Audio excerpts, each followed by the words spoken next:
Hi there, Chris here, another quick tip for you all. In this video, we're going to continue our look at painting the lamppost ramp piece of terrain, as it were. And of course, in the last video, we worked on the weathering of the body itself and working on the lamppost and basically laying the understructure for all this decay on this piece. Next we're going to use is some Abaddon black with some Thunderhawk blue. In this video we're going to work on the windows of the car itself. Now the car, it has some texturing on some of the glass portions themselves, which you could dry brush to bring out the texture and everything like that. Before you do something like that though, I would definitely recommend attempting something like this, where basically I'm going to lay the Abaddon black down, I'm going to take a bit of the Thunderhawk blue, and basically we are going to do a two brush blend on this surface.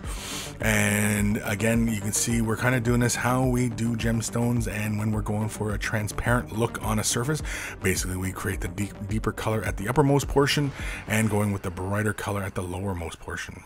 You can see here after I laid the color down, I use a larger brush here just to kind of complete the blend just a little bit more, just because it's a larger surface like that. And of course, this kind of technique will also work on canopies of flyers and tanks and what have you, and any other vehicles or any other large surfaces that you want to do. You can quickly do it with a smaller brush and then come in with like a larger brush like this, and just very carefully and deliberately with your brush strokes finish off the blend. Next, you can see here, again, we're just continuing our way around the rest of the model as we lay the black down first, and then we come in with the Thunderhawk blue, and then just begin laying in the blend. Sometimes you can see on my brush there, again, I've got both colors at play, and again, it's just, really quickly just to lay these colors. I'm not looking for a really strong contrast on here, because again, I don't really want to take away from everything else that we've created on this surface.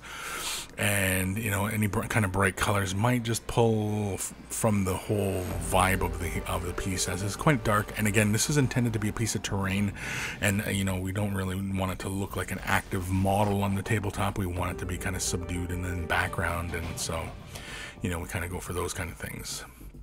But once we're happy with the blends here, again, you can see I kind of come back a couple points. I also pick out the edges of the windows themselves afterwards as well. And then I come back in here with Fenrisian Gray. Now this initially is going to be an edge highlight on some of the little window panels. And then I'm going to begin thinning it out. And I'm basically going to begin drawing in little cracks. I've switched to my detail brush here, my finest detail brush that I've got. And you can see here, I'm just following the edges. And of course, you can see there's some of the nooks and crannies. I don't know if those are molding issues or if those were intended. But either way, we're going to use them as little points of reference for breakage and things like that. And so really quickly here, you can see I simply just follow the edges of the break. And then I just kind of make up for wherever the deep points are in the shattering of the glass. I basically just draw a thin little line coming out from those points. I imagine a center point, and then begin radiating outwards. And if you are familiar with like spider webs and things like that, often glass breaks in that kind of look. And so essentially that's what I do, is I basically make this little spider webbing. And here you can see is kind of imagining, well, where was the contact point for this post into the glass? And so then I begin drawing my lines radiating out from that point in which I imagine that post hit that windshield. And I don't want to go for total destruction on the windshield. I want to give it that kind of, just like it's basically the post is kind of smashed into it. And we have this, kind of really dramatic kind of windshield breakage. And again, you can see initially with the thicker lines, I draw them out kind of like, a beginning of the spider web, but I also kind of branch out from the ends as well, kind of like how we would go for, creating veins or leaves or anything of that nature.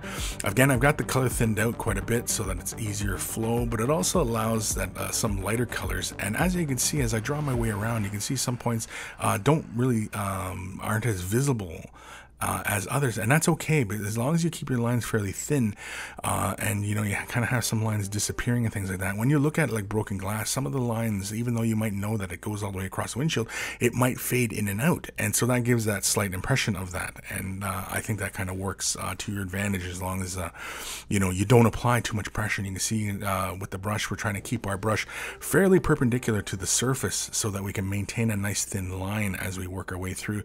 And again, if you have some bright points, difference, as you can see on this portion here. That kind of works as well, because again, as I mentioned, the glass is uneven as the way light refracts through the glass. So you'd have some points where they would look fairly bright, and some other points where it might look fairly dim, but otherwise the glass, you know, is broken all over the place, right?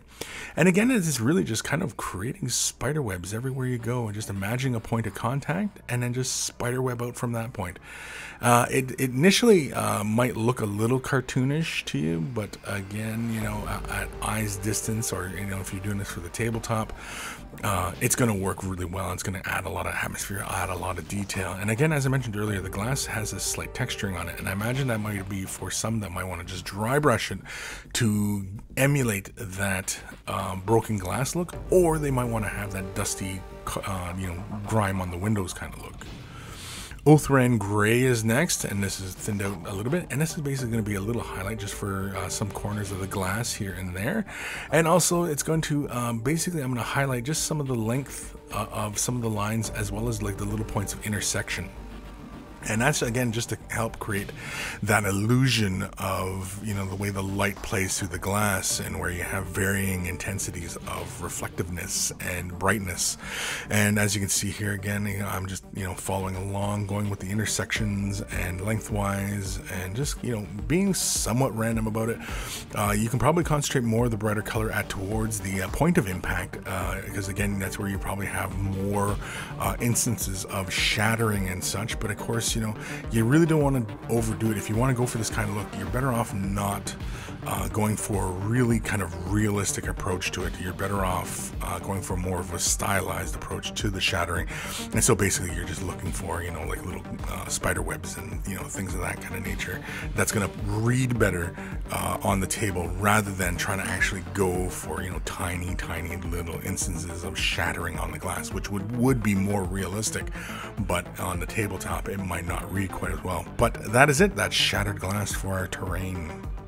Well, I hope you found that quick tip useful and informative. You can watch another quick tip today on MiniWarGaming.com's Vault. Just click on the link in the video description below to watch it right now. If you're not already a Vault member, you can sign up for a free 7-day trial. Be sure to sign up for the Silver membership, and that will give you instant access to over 1,000 painting tutorials already in our Vault. And again, thank you for watching, commenting, and subscribing, and happy wargaming.